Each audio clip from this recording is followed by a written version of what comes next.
রাষ্ট্রের আমূল সংস্কার চান যারা সংস্কার কমিশনগুলোর প্রস্তাবনা সমগ্রের সাথে মত দ্বিমত জানাতে জাতীয় ঐকমত্য কমিশনের সাথে এবার আলোচনার টেবিলে সেই জাতীয় নাগরিক পার্টি।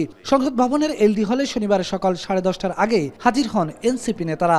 166টি সংস্কার প্রস্তাবনার মধ্যে 113টির সাথে একমত হওয়ার কথা জানায় দলটি। 29টি প্রস্তাবনার সাথে আংশিক এবং 22টির সাথে ভিন্ন মত রয়েছে বলেও জানায় এনসিপি।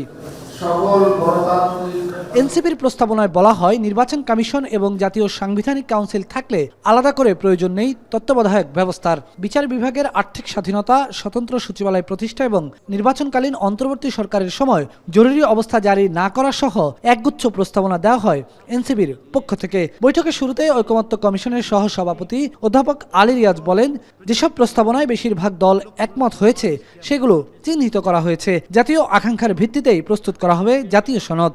গণতন্ত্রের আকাঙ্ক্ষাকে কিভাবে পর্যদস্ত করা হয় আমরা দেখেছি, কি করে গণতন্ত্রের সংগ্রামের মধ্য দিয়ে যে বিজয় অর্জিত হয় সেই বিজয়কে বিভিন্নভাবে ভুলুণ্ঠিত করা হয়। সংস্কার কমিশনগুলোর পক্ষ থেকে যে প্রস্তাবগুলো দেওয়া হয়েছে, সুপারিশ, সেগুলোর মধ্যে আপনাদের কিছু একমত আছে, কিছু ভিন্ন মত আছে। আমরা সেই একমতের জায়গাগুলোকে চিহ্নিত করতে পেরেছি, আমরা সেগুলি নিয়ে অগ্রসর হব। বান্ডেল থাকলে প্রতি সেনমানিতে টাকা বাঁচবে। বিকাশ সেনমানি বান্ডিল কিনে জিতুন প্রতি লেনদেনে।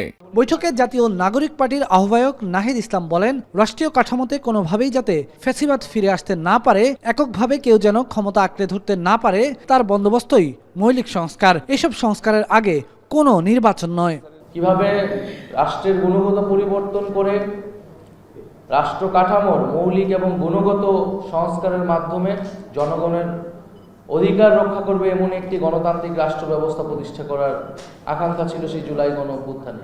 ক্ষমতা থেকে একটি দলকে সরিয়ে আরেকটি দলকে বসানোর জন্য জুলাই অভ্যুত্থান হয়নি বলেও মন্তব্য করেন নাহিদ ইসলাম। জুলাই গণঅভ্যুত্থান কেবল কোনো ব্যক্তির পরিবর্তন নয়, ক্ষমতা থেকে কোনো একটি দল থেকে সরিয়ে আরেকটি দলকে বসানোর পরিকল্পনা ছিল না, বরং কিভাবে রাষ্ট্রের গুণগত পরিবর্তন করে রাষ্ট্র কাঠামোর মৌলিক এবং গুণগত সংস্কারের মাধ্যমে জনগণের অধিকার রক্ষা করবে এমন একটি গণতান্ত্রিক রাষ্ট্র ব্যবস্থা প্রতিষ্ঠা করার আকাঙ্ক্ষা ছিল সেই জুলাই গণঅভ্যুত্থানে। বৈঠক থেকে বেরিয়ে এনসিপি নেতারা বলেন, নির্বাচনের আগে বিচার এবং সংস্কার দৃশ্যমান করতে হবে। পাশাপাশি সংসদ এবং গণপরিষদ নির্বাচন একসাথে চায় দলটি। মনে করি যে অন্তর্বর্তীকালীন সরকার যে এজেন্ডা নিয়ে, যে ম্যান্ডেট নিয়ে ক্ষমতা এসেছে, বিচার এবং সংস্কার তার দৃশ্যমানতা নিশ্চিত করার মধ্য দিয়েই নির্বাচনের দিকে অগ্রসর হওয়া প্রয়োজন। নির্বাচন অবশ্যই হতে হবে, কিন্তু তার আগে বিচার এবং সংস্কারের দৃশ্যমান রোডম্যাপ সরকারকে উপস্থাপন করতে হবে, বিচার এবং সংস্কারকে দৃশ্যমান করতে হবে। আমরা একটি নির্বাচনই চাচ্ছি, যে নির্বাচনটি একটি আইনসভার নির্বাচন, এবং একই সাথে ওই নির্বাচনটিকেই আবার গণপরিষদের স্ট্যাটাস দেওয়া হবে। কারণ আপনি জানেন যে কোনো ধরনের অ্যামেন্ডমেন্ট, কনস্টিটিউশনাল অ্যামেন্ডমেন্ট, সেটা যে কোনো সময় হাইকোর্টে চ্যালেঞ্জের শিকার হইতে পারে।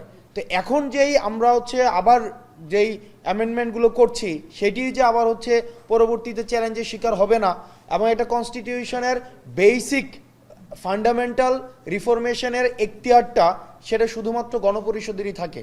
সংসদের অধিবেশনে নিজ দলের বিরুদ্ধে ভোট দেওয়া সহ বেশ কিছু আইন এবং সংবিধানে পরিবর্তন চেয়েছে এনসিপি নেতারা।